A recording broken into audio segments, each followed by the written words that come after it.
Oh, I just started talking, huh? Okay, cool. Awesome. Whenever you want, dude. Whenever you Just want. gotta This look is into the in camera the and intro episode. it, Hi huh? YouTube. No, it's not. No, No, it's it's getting not. cut. That is what you think, Axeman. It's not. This was the intro to the podcast. Hello and welcome to Gringos Liberados. I'm Axeman87, and I'm joined by some of my friends here on the desk for episode 3 of our little podcast. We got 4x4, Yeso, and Rude. What's going on, boys? How are you doing today? We're winning. That's the only thing that I can say right now is we are winning. Doing a little winning. Yeah. Winning's good. Glad we're doing some winning. I think my mental state will be equivalent to however you see the background of my room that I have recently moved into. And right now it's like good, not great. And that's about how I am. Yeah. Can we get an applause for everybody at home? 4x4 successfully moved house. Like that's pretty big. Yeah. Big We did moves it. for the team. Yeah. I made it my Congratulations. entire personality trait for a week. Very big moves. I'll tell you this, Axeman. I'm doing better than loud. So Yeah, low bar, man. but We're bringing the content in already. I see. No, bring it Yeah, in. Bring it in. somebody's gotta do Absolutely. it. Hey, Now squeeze this it in is when you can. podcasting. This is podcasting for sure. We'll take shots at Loud for the next hour or so, and it'll be a good time. That'll be the theme Exclusively. of this podcast. Is The loud fans just, are gonna love us. just gunning Loud down out of the sky with the anti-aircraft cannon. And, we'll be having a good time. Cool. Nailed that introduction, right, everybody? Well done. Well done, Axeman. Right. Somebody give this man an move Emmy. right in. So week 2, everybody watched the games, right? Yeah, hopefully. What were some reactions? We'll go to 4x4 here first, because he's alphabetically first. Double checking that because he's alphabetically first. You mean after yourself? We go to 4x4 first because he wasn't on the show this weekend, and we need to hear what he thought. We need to see if he watched the games, right? We don't want him to slide by. This is a test. Sure. I was well. I'll put it this way. I mean, for the small, tiny section of Twitter that follows my confidence picks, I put a lot of stock into VKS. I thought they were going to be great, and I was very disappointed in them. For Same. Loud, like I'm not even surprised that if it was Loud, if it was Payne, like we've seen big teams have slow starts of the year. Payne have done it, I think 2 or 3 splits in a row. It isn't shocking to me that Loud does it this year. Just because no one has won 3 titles in a row, I don't see Loud winning the title this year. Their slow start doesn't surprise me. They could. They have the skill to, but every team in CBLOL that has had the opportunity to win 3 in a row has had the skill to. There is just something in the water. I don't know if it's just esports or Brazil in general. Like it is hard to do that. It is hard to have that sustained run of dominance, especially with similar rosters. Now, yes, Loud made that one choice, but I'm getting sidetracked. VKS disappointed me, and I think you saw, broadly speaking, them kind of flipping, to take an LPL metaphor, rolling a 3. They were. Do you want to explain that metaphor quickly? I should. Yeah. I think JDG's top laner. I think he's still JDG's top laner. Yeah. 369. Arguably the best top laner, one of the best toppers in the world. The joke is, he either rolls a 3, a 6, or a 9. And it's funny because he's just like, he's either really bad, really good, or just average. And I kind of explained that joke to my fiance, and she was like, "Doesn't that cover like pretty much every scenario? Either you're bad, you're good, or you're okay." I was like, Yeah. maybe. Yeah. Those are the scenarios. Yeah. I've never been anything other than those 3. Yeah. But anyway, yeah, they rolled a 3. Grell had that 0-5 Wukong game. Now it was against Red, or it was against it wasn't against Red. It was not against INTZ. That was, I guess that's the other side of it. And I'll throw it to someone else. I want to talk about INTZ. Really impressed with them. I think even Furia, everyone had maybe this roster could be really good. Maybe Goot's ready to take a next step. Tuts, maybe he comes back and recaptures his form. He has a literal CBLOL title. Mm-hmm. And so I think that wasn't as much of a surprise. INTZ and VKS, my 2 big surprises for the week, for opposite reasons. For me, Rude. INTZ are something to say. Big surprise. I do not think this team are going to hold this. I'm more than welcome to be proven wrong. I said it on a show, I think Saturday, they've kind of proven themselves that they could be a playoff team. Beating VKS is certainly representative of that, but I don't think it's going to hold form. At the minute, we've, I think, split 1. We had 7 teams that looked like they could make, or 6 teams that looked like they could make playoffs. They all did. And then obviously had various different playoffs runs coming in to see split 2. I was like, okay, we've got 7 teams, and that didn't include INTZ. If I expand that to having 8 teams that can make it into playoffs, I just don't see it. So INTZ for the moment, maybe 3-1, but you don't have my vouch just yet. Even though Yankee smurfed, and I can't take that away from him. Like, as much as I want to. yeah. The guy did kill it. He did kill it. Yay, so what's up, man? I do want to take a moment to kind of slightly pat myself on the back because we, as a broadcast team, have had a lot of discussions about kind of those default bottom 3 teams that I think pretty much everybody's on the same page about. It's INTZ, it's Liberty, and it's Kaboom. And 2 of those 3 have panned out that way so far. But we've had a couple of interesting discussions as a team where, you know, I think we are all generally across the board kind of critical of the fact that INTZ is one of the teams that didn't make any changes coming into this split. And we felt like there were a lot of issues with this roster a split ago, and we were hoping maybe that they could build on that and make some adjustments to take that next step. And I think generally we were like, coming in with the same 5 isn't quite the answer. But I, at the very least, was like, I feel like with what we'd seen from Liberty and Kaboom through 2 games and the adjustments made between splits, that it was like, okay, INTC may not make playoffs, and they might be, you know, one of those teams that is just outside the bubble like they were last split, but this should be like the best of the worst. And it felt like a lot of guys on the team were like, no, I think they actually might be the worst team. And while I didn't predict them to be 3-1, I'd say they're probably going to be the best of the worst, because I'm with Rude. I don't think they will maintain this. Yeah, I definitely have put way too much stock in Liberty going in. Yeah. I was really high on WAS, but that's not panned You out weren't yet. alone, Rude, to be fair. You weren't alone. That's also true. I really like the direction the discussion has already taken, because my big takeaway from this week was that all of the middle of the pack teams that I was so hopeful for and had so much faith in going in, just even into week 1, I was like high on Loss, high on VKS, high on Fluxu. This week, all those teams freaking tanked, and either they got eaten alive by the top of the league or got eaten alive by the bottom of the league. And it was so weird to watch. Only one of those 3 teams actually won a game this weekend. Everybody else 0-2'd, which is really weird because I had a lot more faith in those teams than any of the other ones. So, yeah, getting to see INTZ 2-0, pretty cool. But First also 2-0 since 2021. July of 2021. Yeah. Insanity. I mean, Liberty got a dub this week. So that was cool. And one then of Liberty or Kaboom, we're gonna get one. So yeah, one of them we're gonna get a win. Everybody gets one. All right. The nature of playing against one another. Yes. Okay, question. Do we think, when do Kaboom win a game? That sounds like a fun game. Oh, that's a fun When exercise. When do they play Liberty next? Damn. Great I mean, question. their next 4 games are absolutely brutal. They play Loud, Furia, Red, Fluxu. We're gonna keep going. Pain, Los Grandes. They could lose all 6 of those games. Yeah. And then they play VKS and then Liberty. Kaboom this week played Liberty and INTZ. If they were going to pick up wins, they were going to pick them up this week. Yeah. I mean, like it's CBLOL, so like they'll win one of those next 6 games. Yeah, even they'll though upset somewhere. Yeah. That It'll, seems like it'll a probably good, be Pain. Make your predictions now. Like... one and what? When do they win their game? How many losses before they win? Ooh. I'm going 1-7. Yeah, I'll go 1-8. 7. I think they beat Pain because like no Pain and Pain will be first as well. Yeah, when this happens. No Pain split is complete without at least 1 or 2 crises. And that's where the crisis will begin, is Pain's having like a rockin' 6-2 start to the split. Hell yeah, Pain back on top, and then you lose to winless Kaboom.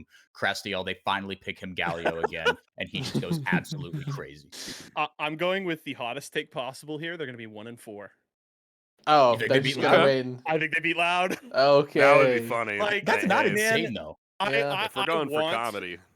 I want to believe in Loud, and there's a lot of reasons to do so. I mean, you literally just have to look back at last split, right? They didn't have this slow of a start, but they did have a slow start to last split when Los started going on a tear, and then even Fluxu was kind of on their horse before Loud was. Loud won a game this weekend. Woo! It didn't look good. Loud, so we're losing that game at some point. Yeah. Like I think it tracks 4-4 when you look at Pain as one of those teams that could be susceptible for sure. For me though, Loud is like the team that seems the most up for grabs right now. And while, this isn't like I don't even know that I have like higher than a 50% confidence level in Kaboom to win this game against Loud. This feels like if you're gonna get one, right? The stumbling defending champions that are still trying to figure their shit out after MSI, like this feels like a very winnable game for Kaboom.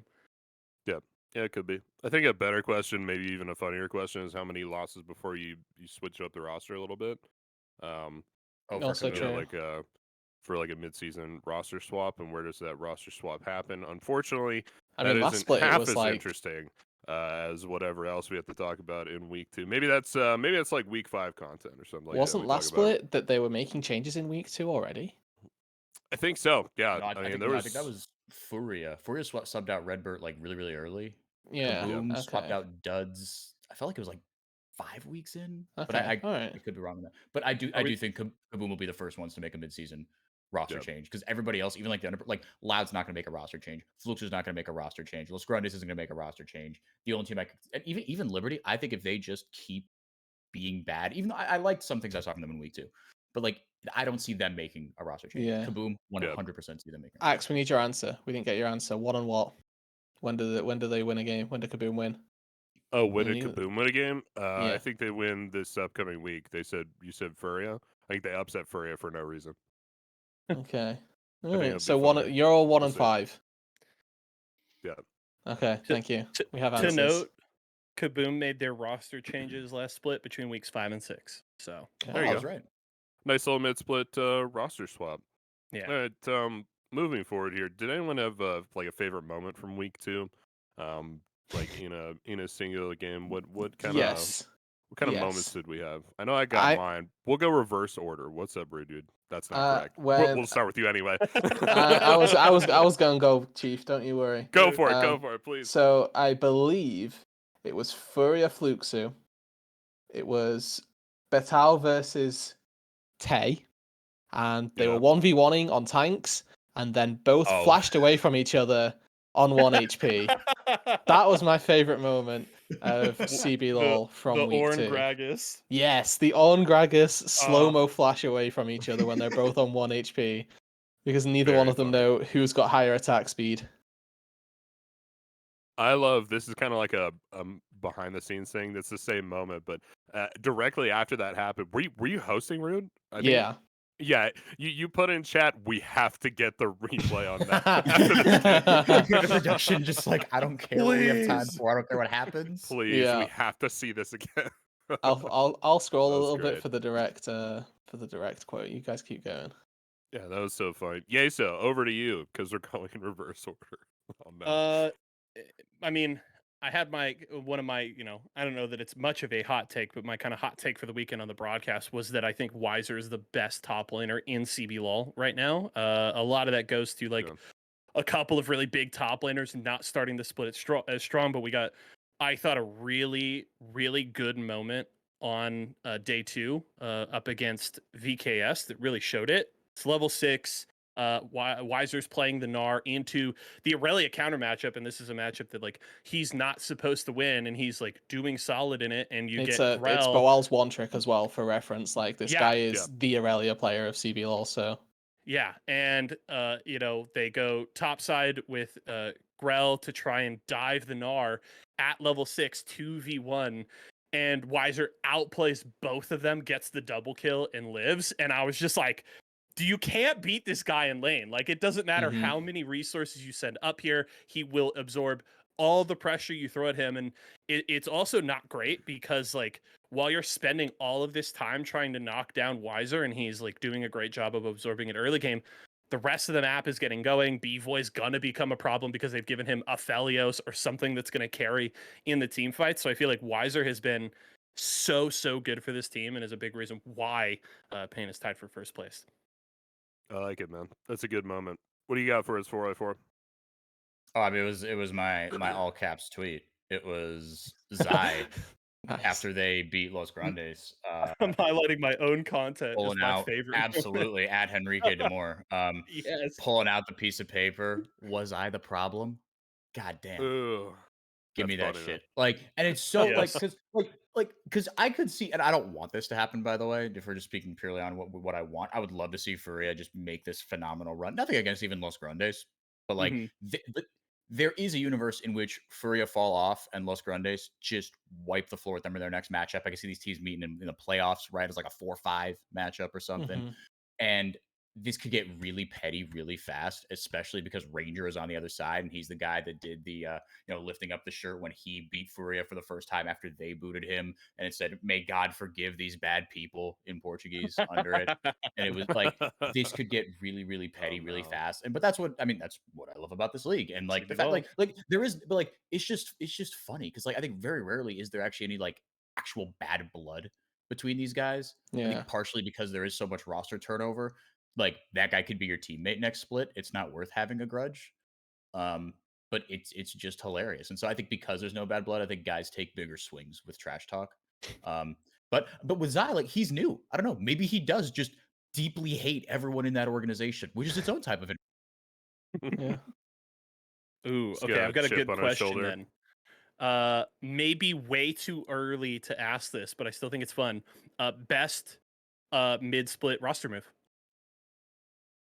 I don't What think would you there'll be guys any take? mid-split ones. It'd just be promotions between teams or between academy But to. are you saying like if we could make a swap, like if we No, no, just no, get no, to play like no. fantasy Like schedule? through 2 weeks, what has been the best change? Whether it's Oh, been a new player brought into the roster from a different team or a player promoted from academy, what has been the best roster change so far this I split? Who's been think the biggest boon to their team? it's easily IU to AD carry, and I don't think Really? Yeah. it's close. Yeah, I don't think that's close either. Um, yeah. Yeah, yeah. big votes. I mean, you got to Happy I could commend. answer the question. Thank you. You got to commend that whole Furia roster build though. Because even I heard Yes. in an interview that like that Maestro, right? He went from being like the coach of Super Furia to like the higher up saying we're gonna tear it all down. And Mhm. I think he said in an interview he was like I was nervous about the direction they were taking. Because Maestro, again, he was the guy who he coached INTZ to their last title in 2020. He was INTZ's coach from like 2017 to 2020, a very well respected coach. And he came under fire when I was like, dude, you've got Super Furia, you've got this whole like this great roster, and you just underperformed for 2 splits essentially. And now, what are you going to do with these young guys? And I mean, Furia's development program has always been Win very well games. renowned. Yeah, yeah. Here's what I'm going to do. I'm going to take a guy who has maybe the most hype of like, and it's so funny. I feel like we have this conversation every other split is like, could this Brazilian AD carry finally be the spiritual successor to BRTT? Like, how many times have we just vomited out that cliche on our Yeah. unofficial and official broadcasts? Like, and now it's IU, and this dude I feel like has even more hype than anyone else did. Whether it was Ninja Kiwi, whether it was Natuno, any of these guys, it's like this shouldn't be working how it is, but whether I mean Red Canids set an interesting example, right? They built a dynasty on the backs of Titan and look at Crash Canids, right? Like the Canids daycare, the Mhm. kindergarten, right? And they won back-to-back titles. So yeah, to throw them out in kind of honorable mention, getting a good bot lane for VKS, getting Yeah. Trigo and Damage in there, reuniting them, 4 straight finals for Trigo. Very impressive. Maybe Tuts, maybe the F&B NV pickup for Red Yeah. on the Yeah, I mean, discussion. Because Tuts has also been really good. he's been phenomenal. That's I've been been very, solid. very impressed with him. He's been on largely Annie duty as well, right? So Mhm. Yeah. it's been. Not the only mid laner though to be on Annie duty. No, that's true. That's true. Howes as well, I think, has been in a similar sort of vein. Yeah. I certainly think so. I'm glad we're all in accord on that. Last point here, and then we'll get to the midpoint of the podcast. I wanted to talk a little bit about the game itself. And, in CBLOL, I think we're maybe not necessarily unique, but I think we do this better than any other region, is that we develop this little micro meta where if you're watching a draft of a CBLOL game, you've never watched one before, you might be confused of why certain champions are getting picked and others just aren't getting picked or anything like that. And I wanted to talk, since we're going to week 3 now, we're starting to see that develop a little bit, and about what everybody's starting to see, what we're doing differently from international, bigger major regions, stuff like that, and how we're starting to separate ourselves a little bit more. And we'll go to Yeso first. What do you think we're doing differently from everyone else? I have honestly not watched a ton of other regions so far. I've been so focused on Brazil, and of course we're on the 80 carry train, just like everybody else's. Aphelios is so high priority. The Jinx is coming through the Zeri. I feel like the Kindred has been really exciting to watch. I'm not sure if other regions are picking that up, but we were banging the Trinity Force drum coming into the split, and rightfully so. And while we haven't seen the Trinity Forces cropping up in the bottom lane, I believe the two Ezreal games have both been from. I think they've both been from INTZ, maybe. They're both from Or no, they've Raven, both right? been they've both been from Kaboom. Yeah, yeah, yeah. Yeah. Okay. Those have not been great, but I've really like seeing the Kindred come through. I think the Kindred has been an awesome pick to watch. I think it really makes for compelling team fights, and there's a lot of different things you can do with that pick. And I'd like to see what other junglers come to the table, because really the jungle rotation right now has been Maokai showing up a ton, Vi showing up a ton. Wukong has been the premier because it's been like the first pick that escapes that first ban phase the most. I'm curious what other picks kind of come to the forefront. We've seen the Kazakhs a little bit. I know we're not big fans of that, Yeah. and we'll talk a little bit more about that later. But I really want to see how the meta develops further in the jungle as patches come through, because I'm curious, are we on 13-12 this coming weekend? Should be, right? I would think Okay. so. Yeah, Okay, should be. but that's really where I have my eyes the most, because I think that's the most compelling place for meta changes in You like the thought coming Zeri years. got gutted. Zeri's absolutely fine. Yeah, I'm not. There is gonna be Zeri. It's going to gonna be a continue. different It's Zeri gonna though. ban. I'll Fair. go on to that a little bit differently. Sure. To so Zeri's 13-12 change is now just static shiv and AP, which is very cool. Um, Very I cool. don't know if it's going to get played in pro. It probably gets played mid lane more than it does carry. Anyway, to touch on Axe's question, CBLOL have been Aphelios Andes the entire Mhm. week, which is, I think, a little bit different, because I think that other regions, I know LPL is getting very high on Xayah Rakan again. A lot of regions prio Jinx, and CBLOL just hasn't prioritized Jinx, which I'm No. very sad about, because I think Jinx Yeah. is better than Aphelios. But maybe just because we've got more playmakers, the Aphelios is a little better for playmaking specifically. Something else that you'll see is Cassante got 0 wins in week 1, or at least day 1. And then in week 2, just faded completely. Was just not present. I think there was like maybe 2 games where we got to see Cassante presence. But that's a little bit different from the rest of the world as well.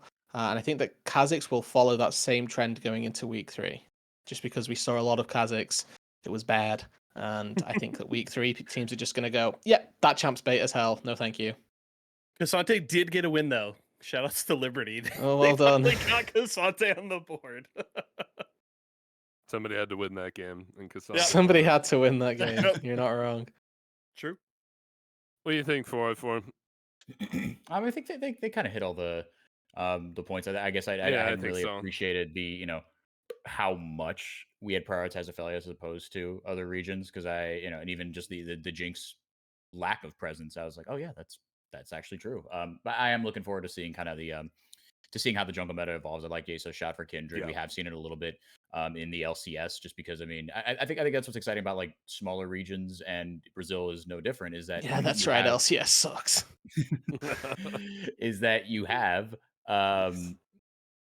well, I made me lose my train of thought. I hate you. Fucking, You got it. you have You one got Talk trick. about this. Kindred. Yeah. You have one Yeah. tricks. You have pocket picks everywhere, right? And that's what makes metas exciting, right? Because even last year for LCS stands, like Team Liquid was doo doo poo poo caca, but Kindred still got banned against Pioshik pretty much every single game, even though it wasn't meta. And now it's going to be even more so the case. But I think, like you said, Yeso, like Kindred makes team fights a lot more exciting, right? It makes kind of the like, okay, can you hit a cask? Yes, to like separate the team, knock someone out of the Lamb's respite. Because Gragas is a perma pick. But I'm excited to see, yeah, like even Pike Zai got his got his hands on the Pike. That's true. Like Gwen, she never totally falls out of the meta while Guigo is in the league. And I think that is what I have enjoyed about CBLOL. Is there are certain picks you can never really count out. Yeah, I think Zai is like single-handedly carrying the Pike stats worldwide with all the Pike games so far, and Ball with We got to Hero see game Ayu there as play well. Neela, didn't we? Wait. Yeah. Yes, Ayu he played Neela Neela. this That's true. weekend. That was Honorable wonderful. shout out. to Los Grandes doing absolutely nothing to just having the most absent mid game that I've ever seen in my entire life. I Yeah, that think was that game. the Danilo was like, it was that thing where he was kind of just in the slow cooker for a while too, right? And then popped off and got a quadra kill. You got a quadra kill at the end of the game, yeah. Mm-hmm. Yeah, just totally popped off. That It was was a really because cool Lost game, Lost but- did like 5-10 minutes of good League of Legends, and then we're like, okay, we'll just farm waves and hope that we don't lose. And I'm like, you have a lead, force something, please. And they literally Please. did nothing with any time that they had. So yes, Please try and win. Furia were allowed a way back into that game.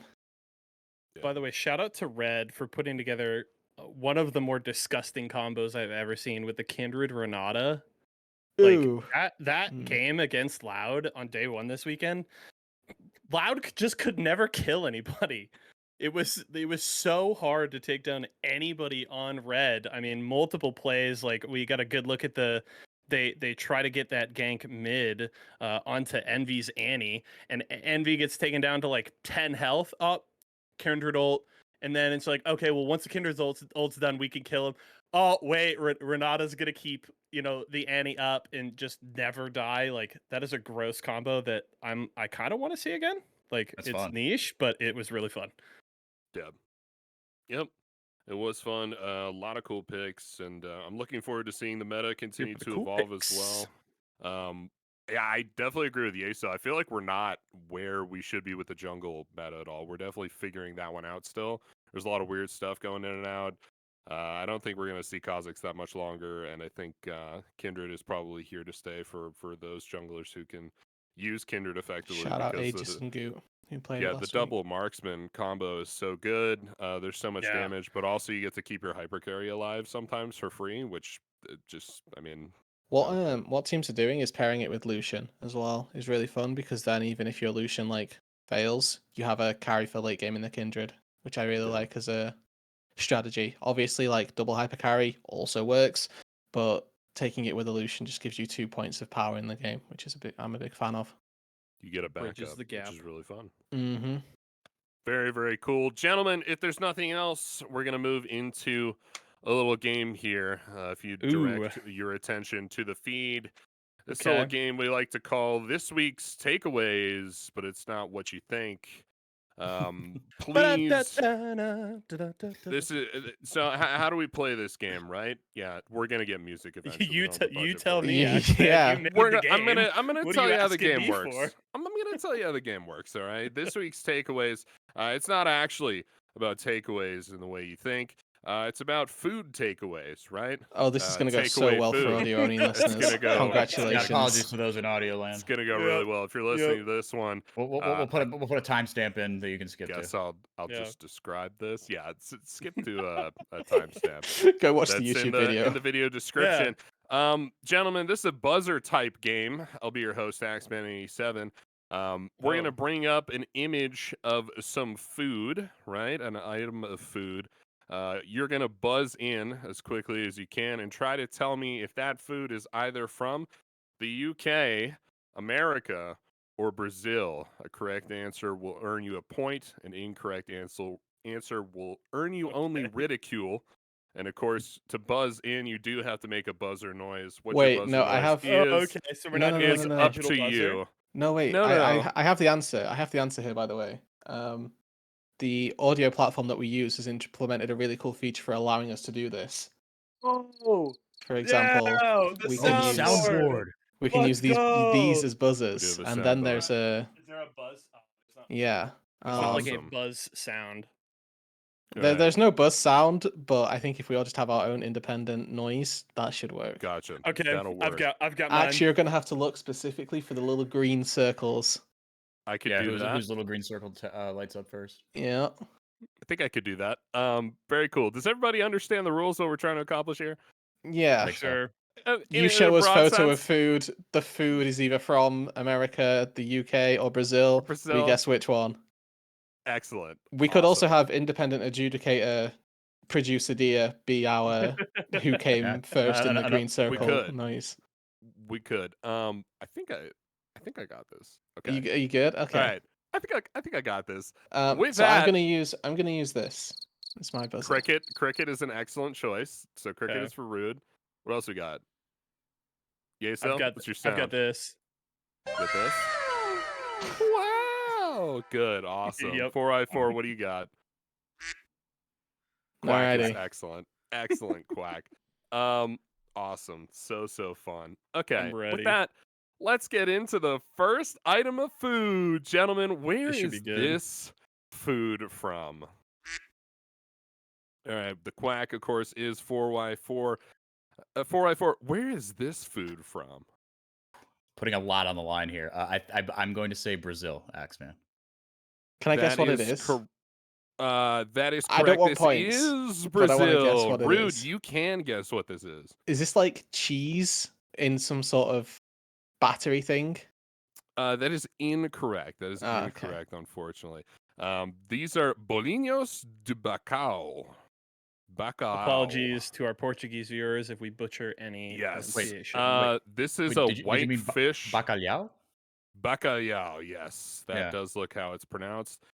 These are, I believe, Is that fried cod? whitefish balls. Yeah, that's a white Okay. fish balls there. So They have Long John Silvers in Brazil. That's dope.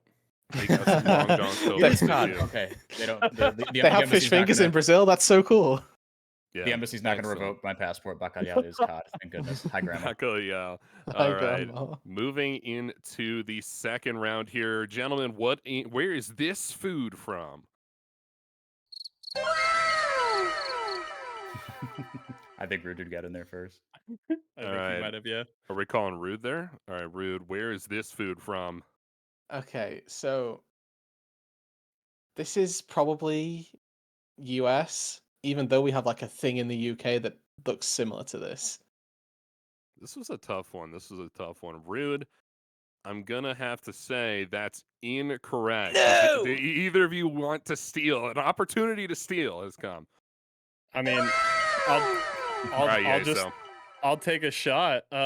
take a shot, man. I feel like it has to be Brazil.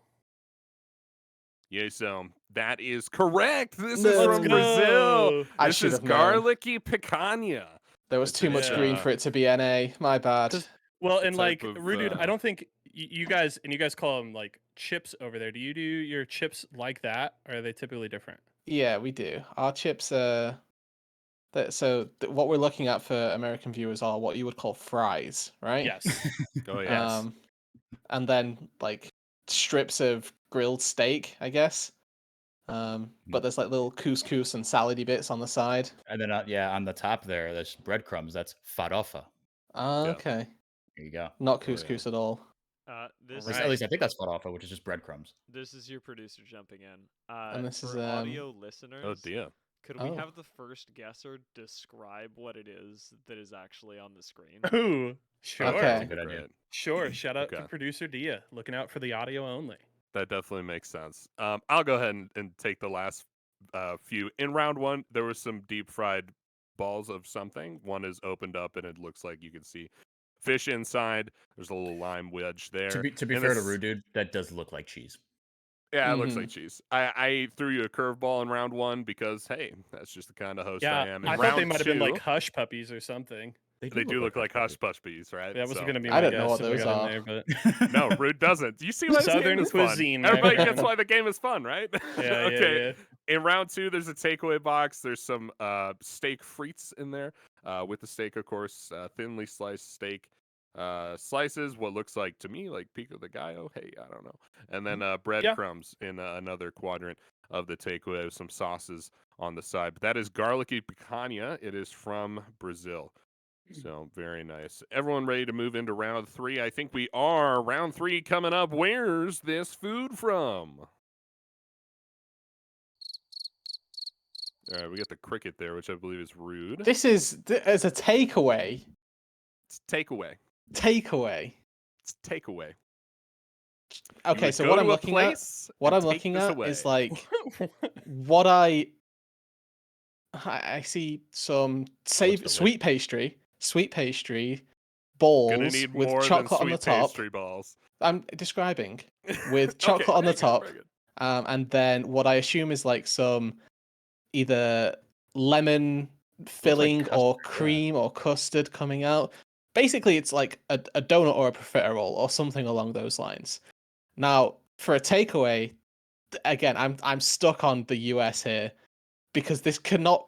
I have never taken this away from anywhere in the UK, but I know what this looks like, so I don't think it's Brazil. So I'm going US again. The US of Locking in A. US. I am. Rude. You are correct. This is from the United Yeah. States. These are Boston cream donuts. Of course, famously from Boston, and one of my favorites. So yeah, it is a donut. It is filled with like a custard type thing. Okay. And I could listen to topped Rude with, say custard all day. it's good. Give us one more custard, Rude. Custard. Just Yes. for the road. That's good. He's so Yes. uncomfortable. It's real good. It's real good. All right. Now that we've used Rude's accent to sell podcast Yes. views, good stuff. We're on to the next item of food. Gentlemen, where's this food from? All right. I think I got the quack a little bit before I got the wow. 4i4, where's this food from? The U.S. Are these just chicken tenders? I'm Like tempted with to the take big that. thing of ketchup in the middle. Oh wait, no, I think I inted. Shoot. I mean, okay, I gotta. Okay. Think you inted here a little bit. Dang it. I think I And did. Now, 4x4, what I will tell you is that you have gotten the type of food wrong, but you have Yeah. gotten the cuisine correct. This is American food. This Oh. is deep fried catfish. So we got a See, little no, because boggery my here. next guess was gonna be fish and chips without the chips. Because yeah. upon looking at it further, I was like, that's not really chicken. That looks fishy. Part Audio of me viewers, it was is like- fried strips of some form of meat. Turns out it is fish. Yeah. Looks And like it chicken was- tenders, ketchup but in the middle. not. So, Yes. like, part of me was like, is this really American food? Do Americans have like the whole license on deep fried catfish? And I kind of turned it Absolutely. over. I turned it over my head a couple times, and I was like, yeah, I think so. Yeah, I think probably it's American food. Yeah, Yeah, but fried yeah, food, deep fried no, but as anything, soon dude, as it's come on. fried catfish, yeah, it's definitely Yeah. American. Yeah, so we got a little boggery in here. That's catfish, right? Okay, cool, awesome. Oh, that's awesome. boggy. That's good. So we got the. Did anyone keep track of the point totals? I think Rude's got That a was couple. your job. Oh no, it was not. I think it is. Yeah, maybe it might. 404 has 2 points. Rudude and I have 1. I'm good with that. I like Yeah. that. I like that summation. So this is the second point for 4i4. Very well done. Deep fried catfish, of course, from America. Gentlemen, going into round 5, maybe. We'll see. Where is this food from? Damn. Okay, I feel like I think I got the crickets out pretty quick here. Yeah, Rude, yeah, you where's definitely this did. food We from? all knew. We all knew. Okay, so this is the moment in the broadcast, in the podcast, where we all ridicule the United Kingdom. Yep. What I'm looking at is a piece of toasted bread, otherwise they're referred to as toast, and then some lovely beans marinated in a tomatoey jus. And what I'm looking at, for full description, is Get the beans on zoom. toast. I was gonna say you Um, could have just called it. It's a very good self-contained descriptor name. Now, Rude, where It's are beans these on toast. beans? Where are these beans on toast from? What do you mean? The beans are from a can. What? No, I mean, which cuisine? What is it? region? From Oh, America, they're from Brazil? the UK. This is 100% Oh, are they from the UK. UK? This is is UK 100% food? UK. Yeah, Interesting, interesting. This wretched food item from the UK. Rude, I will tell you, you are correct. This is beans on Whoa. toast from the UK, and they defense- actually eat this there. I'm gonna in look defense of directly beans in on the toast, camera. In defense of beans on toast, when I lived in Southern California, there was a bar I went to sometimes to watch the Premier League. It was a British pub in Santa Ana, and Hey, what's Santana. that? Yeso's Hood, and Yeah. I would, you get there really early to watch the games. And first I had a Guinness at 7 a.m. That Ooh, was a well done. life-changing experience. But I also had beans on toast, and it was actually because it's just such like a carb-heavy food. It was really nice because I was like, oh, I'm having a relatively heavy beer, a Guinness at 7 a.m. Like that was the first thing that hit my stomach. I was like, ooh, that, you know what? I knew as soon as I drank that wasn't a good idea. Beans on so I had to- toast will settle your stomach. Yep, and it did just that. So my first and only impression of beans on toast, banger. Because Yeah. it's true. Some is support for beans on toast. Rude, I'll And if tell you you, you're correct. if you grate some This is cheese over the UK. top as well, that's the Ooh, secret. that does sound good. Is Grate some UK cheese. cuisine just built around compensating for y'all's drinking habits? Is that what it is? No comment. It could no be. comment. It could be. We'll see where that goes with future rounds. Speaking of future rounds, we got That's more funny. rounds coming up for you here. That was round 5. That point goes to Rude, bringing him to 2. Man, Yeso, you're still at trailing, 1, man. and 4y4 also at 2. So things are pretty tight, which I'm enjoying. This is a better My idea than I reaction thought it speeds are would be. slow. Yeah, so you got to get in there, man. I'm sorry. Even if you're wrong, just hit that buzzer. With Right. that, we're moving on to round 6. Round 6, gentlemen, where's this food from? Oh, I think 4y4 got that one with the quack in just a little bit. 4y4, where's this food from? Well, this is Brazil's tied for Brazil's finest snack food export. This is pão de queijo, which literally translates to bread of cheese, cheese bread. That and brigadeiros, which you might have later. I don't actually know, but if you do, I'll know what it looks like, and you won't. Haha. And yeah, no, it's bread filled with cheese, and it's fantastic. 4y4, that's correct. This is from Brazil, and it is pão de queijo. And I tried making some the other day, and it was pretty good. Yeah, It you're is totally hard correct. to make well. It's Brazilian food. It is very hard to make well. Mine came out like lumpy. It didn't have the same shape as this. These Yeah, look it's hard. very You gotta good. like melt cheese, but also like keep it at a nice consistency, and then like bake bread around. It is difficult. It's very difficult. I gave up. My family, my Brazilian mother gave up on trying to make it handmade. So like a long time ago, because it would always turn out like, despite her best effort, she's a very good cook. This is just really tough to make, and so we would just get it like store bought from the freezer, and it was fantastic. I got you. Yeah, that's also what I landed on. They actually sell these at Trader Joe's now, which is pretty cool. They do. Mhm. If you have a Trader Hell Joe's yeah. in your area, not sponsored by Trader Joe's. 4x4, that brings you up to 3 points. Root at 2. Yeso still down there at 1. Let's pick it up, boys. Into round 7 we go. Where's this food from? Ooh. Oh, I that was think- so close. So Yeso hit the button. I don't know if that was the buzzer sound we agreed on. It Oh, definitely wasn't. I've been changing it up, He- man. I've been Hey, switching it up. I'll keep you guys on switch your it up toes. all you want. I do think Rude came in a little bit quicker. I don't know Damn. if am I? Because I I actually think know so, too. exactly what this is. So yeah.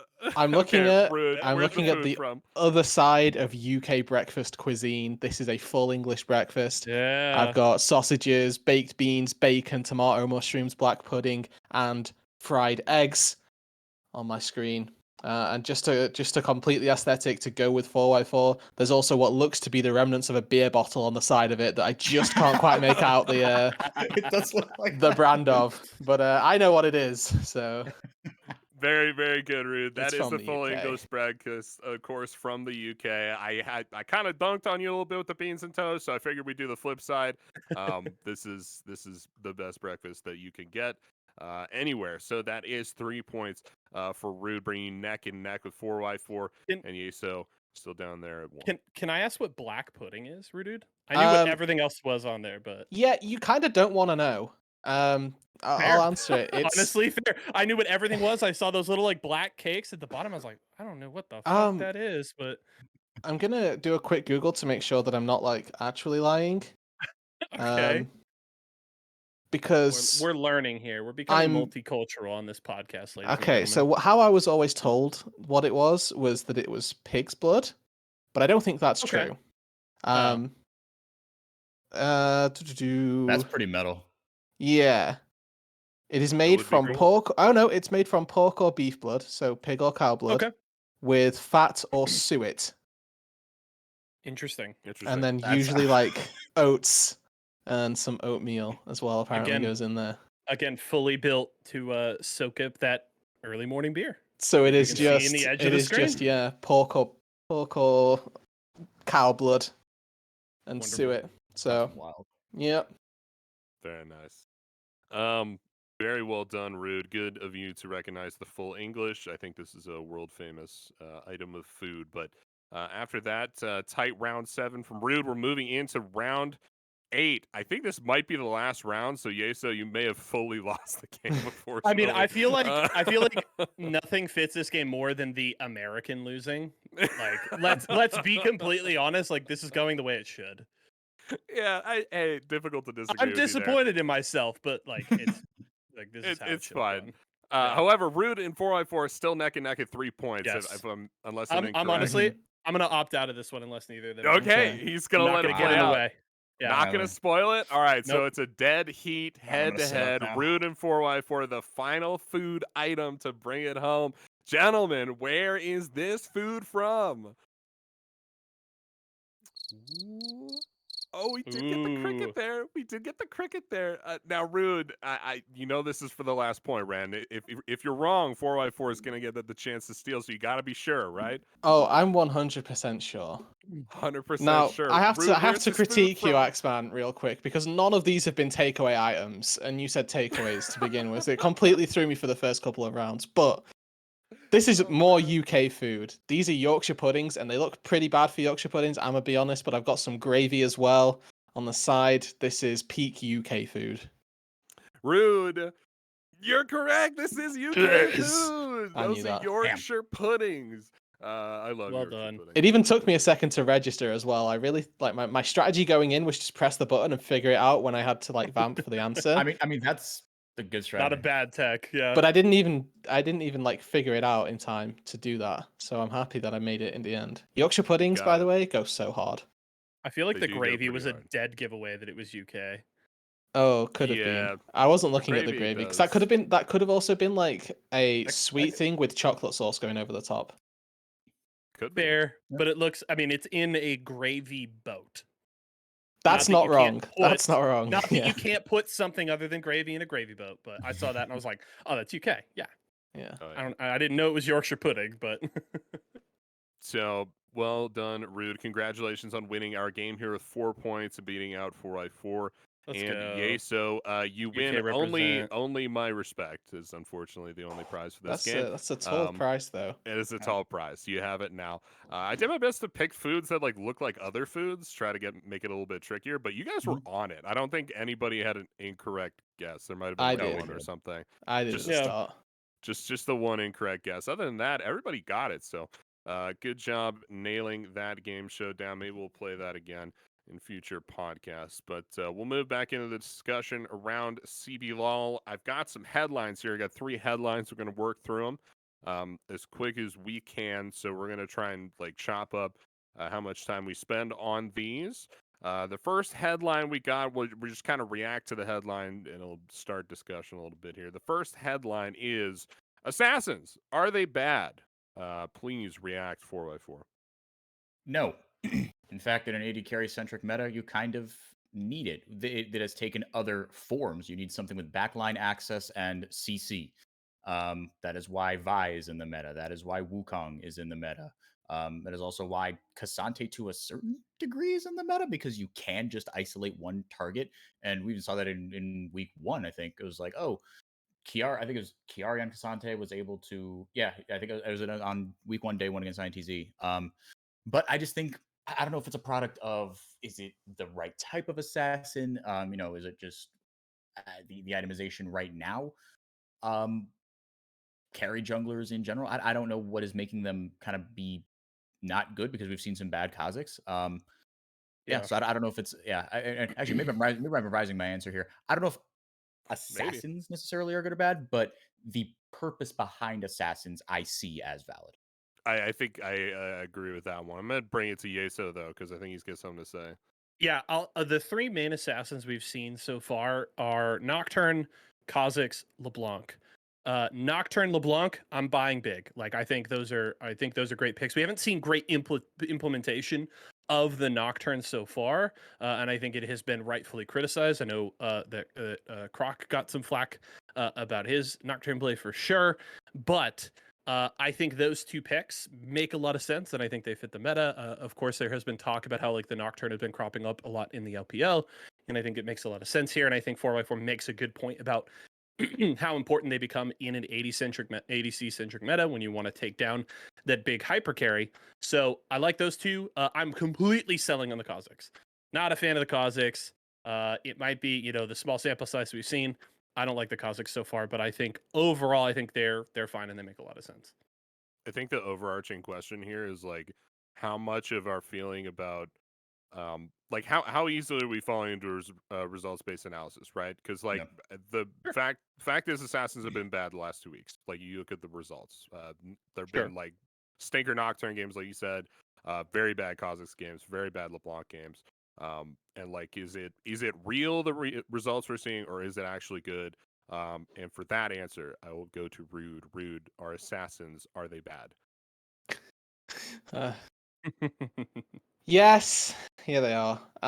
So we're playing in a meta where enchanters are supports as well. So things like Lulu exist, Yumi exists, Melio exists. It makes the life of assassins much more difficult. So a Nocturne's diving into a backline, he's getting instantly polymorphed, he's getting Ultra Mega Fire kicked away and not being able to proc fear. LeBlanc's diving in, getting one shot because she can't dive back because she's polymorphed, right? I think Enchanter meta really ruins things for assassins, and we haven't seen teams be able to use creative flank angles well enough yet. If teams can start using flank angles well and playing with pockets of vision, yes, then assassins are going to start to increase their stock. But I actually don't think at the minute that assassins have been used well or are going to be easy to use well without serious skill diff or hand checks. Yeah. Yeah, I agree with that as well. I think the thing I would add in is that going back to the results based analysis point is that like you look at these big losses, and it's like, oh, these champions are so useless.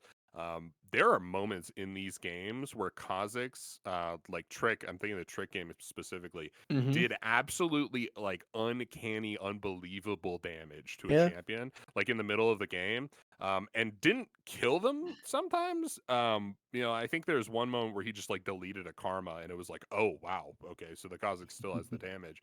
And you're thinking like it has to be just the way the situations he's approaching, because he's got tons of damage. And LeBlanc too, right? There was a LeBlanc game, I think Avenger had like 5 kills in a game or something like that, and then just lost that game, and it was like, what's going The on, thing dude? is like assassins are all countered by the same thing, which is if you deathball as 5 people, they kind of can't do anything. Somebody dashes forward and they just get one piece of CC hit, they die instantly because they're squishy because they're supposed to do damage. So it makes it really difficult to play assassins. Just because it's most easily associated with Rengar, right? Whenever you see a Rengar ult, like the indicator appear above your head, everybody stands on the person with the indicator and dares the Rengar to jump in. It's that thing with every assassin. So Yeah. it really is just tricky if a team is coordinated to play against assassin or to play as an assassin even. Yeah. And Yeah. on the reverse end too, sometimes we saw like Kha'Zix jump on a AD carry and just not be able to kill them, which was really sad as well. Yeah. That was Okay, Trick's so Kha'Zix in a nutshell. Yeah, oh I yeah. mean, to build off of Rudude's point, I think it really just simply is like there's the margin for error is so slim with the assassins. Like you need to go in, blow your entire rotation of abilities, and like kill that AD carry, and then get out.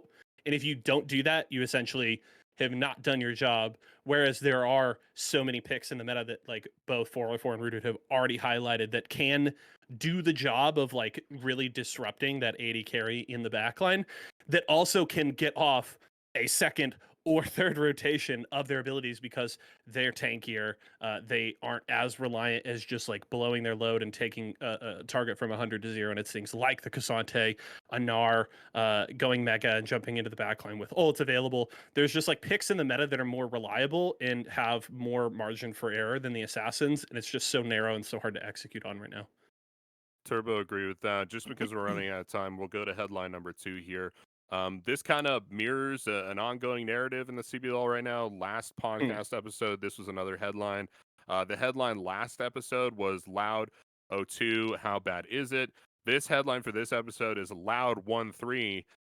Is this better? And I think to kind of like expand on that a little bit, how much does beating Liberty matter, right? Like, I think everyone would agree that 04 would be worse than 1-3, but Yeah. if it's Sure. between 02 and 1-3, like, is 1-3 actually better? And I'll go to Rude first this time.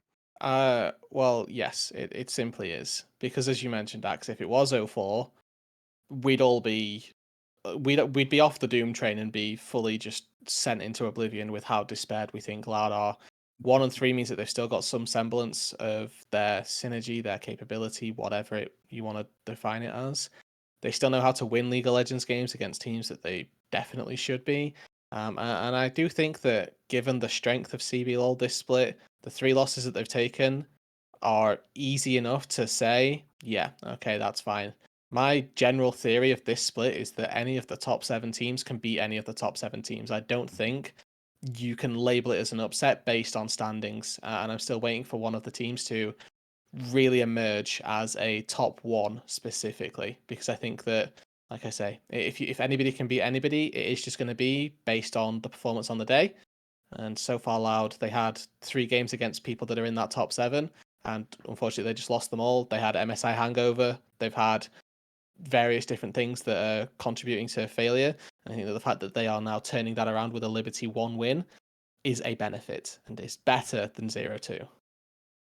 It seems like an even-handed response, Rude. I appreciate that. I'm looking for more extremism though, so I'll go to Okay. 4x4 because I know he's got the spicy clips that we can put on YouTube. I mean, I hate to say it, but I think Rudu nailed it. I think the Oh, point man. of the point of Just strength what of my ego needed. You Axe fan, don't worry. the point of strength of schedule in the first 2 weeks cannot be overstated. We've got what? We've got 1, 2, 3 teams at 2-2, 4 teams at 3-1. Not all 3-1s, not all 2-2s are created equal. To Rudu's point, Loud have played Pain, Fluxu, Red. If either of those teams won the title, sitting here right now, no one would be like, "What?" Or you'd be like, Yeah. "Oh, okay." Like that makes sense, right? And then you beat Liberty. And I think, look, like yes, there's. This is my last point because otherwise I'm just going to be repeating what Rude said. It is good to win against Liberty, even though Liberty is a team that you should beat. And honestly, you should kind of thwack them. You should beat them handily. But it was a game where they faced adversity and had to overcome it. And I think Yeah. that is significant, right? It wasn't just a gimme. Like if they would have steamrolled Liberty, it might have done more for their confidence. I don't know if it would have done as much for them in the long term. They had to problem solve and actively figure things out, right? Teams talk about this all in every region. Like if you don't get punched in the face early, have to overcome adversity. Then if you win and go to national events and that's when you get punched in the face and you don't like have those internal conflicts and salute, and figure that out. I'm not saying that's what happened here. It was one game, but like it was good to see them face adversity and win a scrappy game against a team that they should win. All right. With that agreement Ooh. between Rude and 4x4, it leaves room for a spoiler. So what do you got? Yeah. So here's my hot-ish take for you. Give I us guess. the TikTok clip. Come on, So what can we post? so the way that that Loud beat Liberty has me more concerned than anything that happened in the first 3 games. And I think like both Rudud and 4x4 make a good point talking about the strength of schedule. There's of course a conversation to be made about where exactly do we see Fluxu in this mess of teams right now? Because I would say they have, to an extent, kind of been underwhelming through 2 weeks, but that's still a reasonable loss. And I mean, Brunsey's still 3-0 against his former team. But my problem is I thought Loud looked terrible against Liberty. Like that felt like a game that they should have lost, and they barely scraped away with a win. And the biggest concern for me is I feel like the worst part of the map has been Croc and Robo. Robo And has been awful, like Yes. genuinely bad. which is insane to me. So that's the thing. Like I could forgive the first 3 losses to an extent, especially because like the Pain game, they were in at multiple different points. Red looked like they might be the best team in CBLOL going into week 2, and they showed at least a bit of that against Loud. But like how bad they looked against Liberty was concerning for me, and I felt like the conversation we were having as a team over the last week was, when do we hit the panic button? And it felt like the consensus was, if they lose to Liberty, and while they beat Liberty, I'm smashing the panic button because I thought they looked atrocious. Now, granted, looking at, you want to talk strength of schedule, next 2 weeks, Kaboom, VKS, Furia, INTZ. They can reasonably win 2 or more of those games, but I still think Loud's in trouble. I think you have to. I agree. Because otherwise, what are you? You're VKS last split. And Yeah. even though they had a good second half of the split, it is too little, too late. Like Ruben said, there are 7 teams that could all reasonably, like to varying degrees, reasonably win the title. You're going to be on the outside looking in. You're going to have Loud 3 splits ago. They missed the playoffs on a 4-way tiebreaker despite winning 10 games. Yeah. Right. And if you're looking at the standings currently and maybe cutting Loud some slack, there's 8 teams that could vie for a playoff spot. Mhm. Yeah. So INTZ could still gotta make figure it out. that push. Yeah. So Loud's in trouble. I think Loud is in trouble is the general consensus. I'm glad we all agreed. I don't know if we hit the TikTok clip, but hey, maybe we'll get there in the next headline. Headline number 3 is communication and what it means. I wanted to phrase this headline as not a question because the other 2 are questions, and I feel like comedy comes in threes, and this is a very serious matter. So, what communication and what it means, right? We kind of already touched on VKS. Through narrative, through a lot of the rosters, like, hey, some of these rosters stayed together from last split and maybe they shouldn't have. Some of these rosters stayed together from last split and are underperforming. So I wanted to talk about communication with the different rosters and what it means. Obviously, this doesn't have to be a single point. It's just kind of like, hey, talk about communication with the rosters a little bit. And we're going to start back again with Rude, I think, because I'm all about double bouncing my friends. And Rude, you're getting double bounced. I don't really know what you mean by this, Axe. Can I be honest? I'm It's a little lost. bit more. It's a little bit more. I guess. What do you say when somebody Cerebral? Amorphous. Open-ended. amorphous? Amorphous is a great Yeah. turn. Just kind of like I don't know what you mean by amorphous. Please try again. amorphous. Very nice. Please try. Shapeless, formless. Just more like a free form thing. It feels like a lot of the. I central feel like you've narratives- given me an English essay question, and I have. I haven't have. studied any English. You haven't studied. No, and I've not studied, so. And it's time to improvise. We could definitely come back to you, Rude. Yeah, let me maybe get some context clues well, from the team. we'll get some context clues. We'll study up, and then we'll come back for the essay question. 4x4, you're smiling, so I'm going to come to you because it seems like you know what you're about. I mean, I think you can look. A lot of these teams made roster changes and are going to take some time finding their feet. Or you are Loud and you made no roster changes, or you just have MSI hangover. Teams are going to take a while to find their footing, and I think it's not for nothing. I was my best hope for INTZ coming into this split was that they would sneak into 6th place, and I think just by virtue of having played together.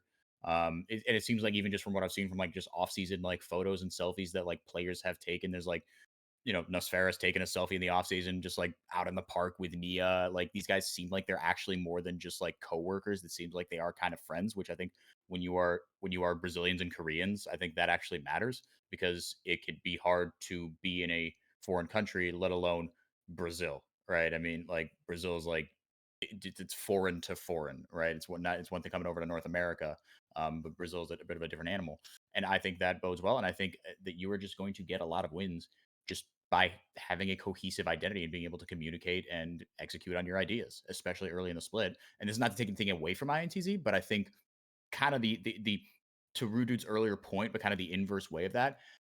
I don't know how much of it is going to be INTZ coming back down to earth or other teams just kind of figuring out their cohesion. And because they are just going to outhands INTZ, they are going to beat them. But for now, INTZ are picking up some good wins just off kind of the power of friendship. And I'm going to say the power of cohesion because VKS have the power of friendship and that hasn't always worked out for them. They aren't as cohesive, right? They're still figuring out some pieces and how to get everyone on the same page as, Grell the Mad Mexican. INTZ just look cohesive, and by raising their floor like that, they have gotten themselves to a 3-1 record. Well deserved. I think we picked up an important context clue here that maybe instead of the word communication, I should have said the power of friendship. Because I feel like that's a lot better of a way to think about this. We're a couple minutes over here, so we're gonna try to like sprint to the finish, I guess. We're gonna go to Yeso. We'll pick up more context clues, and then we'll get back to Root here. Yeso, the power of friendship and what it means.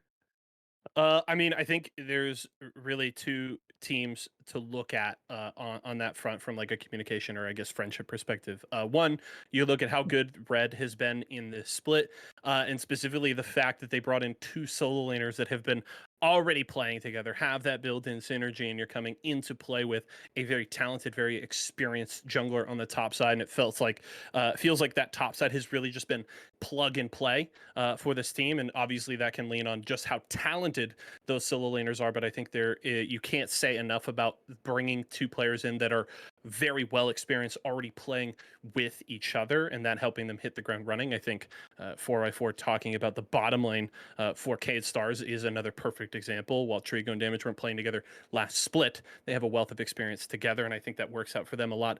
The other one, a little bit of a different vein here, is Los Grandes.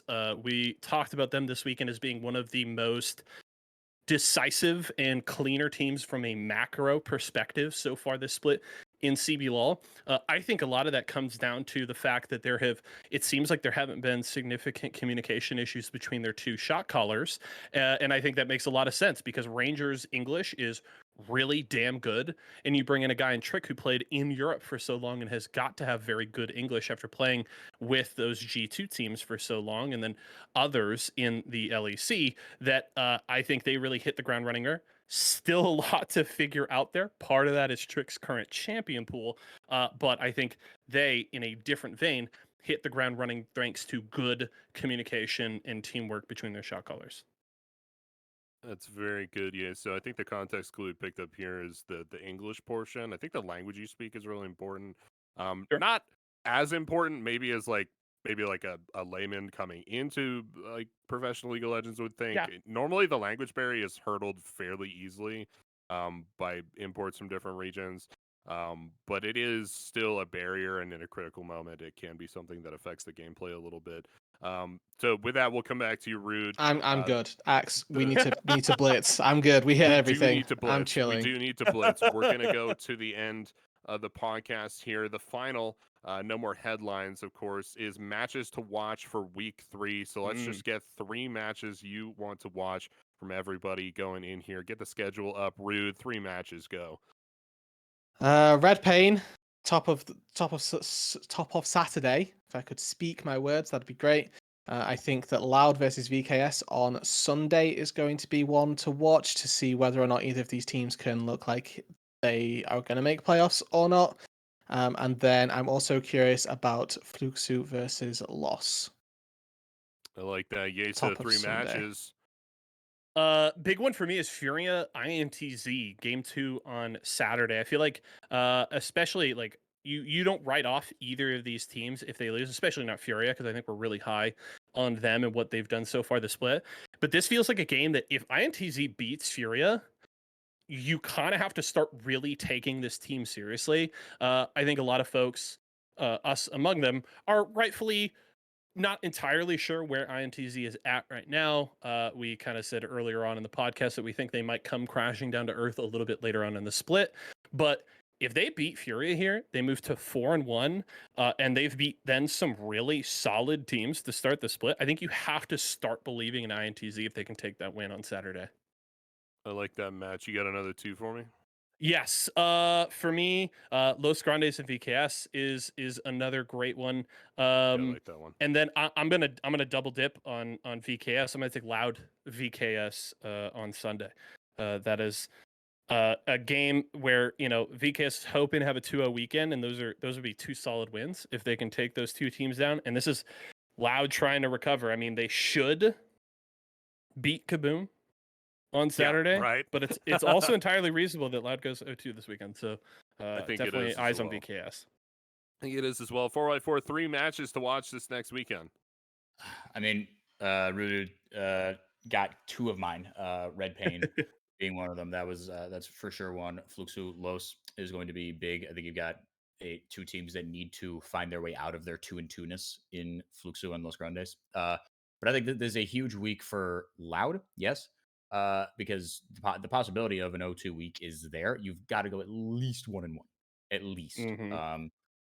But I think it's a big prove it week for INTZ, right? I mean, and like Yeso's point, if they beat Furia, and because if they go to, or if they lose to Furia and lose to Pain, they're back to 3-3 and kind of the INTZ that we expected. And then after that, they have Los Grandes and Loud. Things could go off the rails here really quickly for INTZ. So they're for sure my team to watch this week. And I do think INTZ Pain, that is a Clásico. That is the biggest rivalry in Brazilian League of Legends. That is one that has almost a decade under its belt. And in rivalry games, everything goes out the window.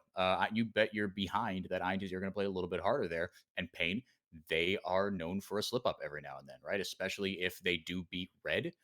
Like in Junqueiro said in an interview, once they beat Loud in week 1, they coasted a little bit into Furia. Now, to be fair, them underestimating Furia, not a crime.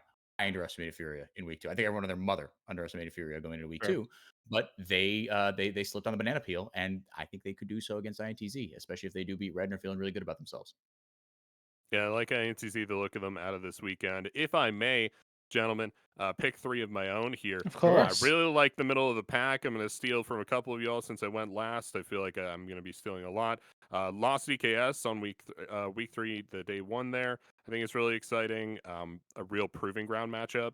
And I like both of those teams as well. And then at the top of Sunday from Rude, Fluxu and Loss is going to be really exciting there as well. I think it's going to be 2 close matchups. And then my third to watch, I really like this one because it feels like just like a proving for both teams, but one is like kind of on the back foot, and the other would really like a win. There is Loud Kaboom at the tail end of Saturday. I know that's kind of a weird one because it feels like, hey, Yeah. why would I just want Loud to crush Kaboom? I don't know. I feel like that's going to be a fun game to watch for some reason. We'll see if I end up correct. But with that, we are going to end episode 3 of the podcast here. We went ridiculously over time. I'm so sorry, everybody. I did my best. But Nah. hopefully we had fun with the game we played in the middle there, and it was all worth it. But with that, for everybody from CBLOL English, I'm Axman87. I've had Rude, I've had Yeso, and I've had 4x4. But we're going to go ahead and get out of your hair. We'll see you next time. Bye.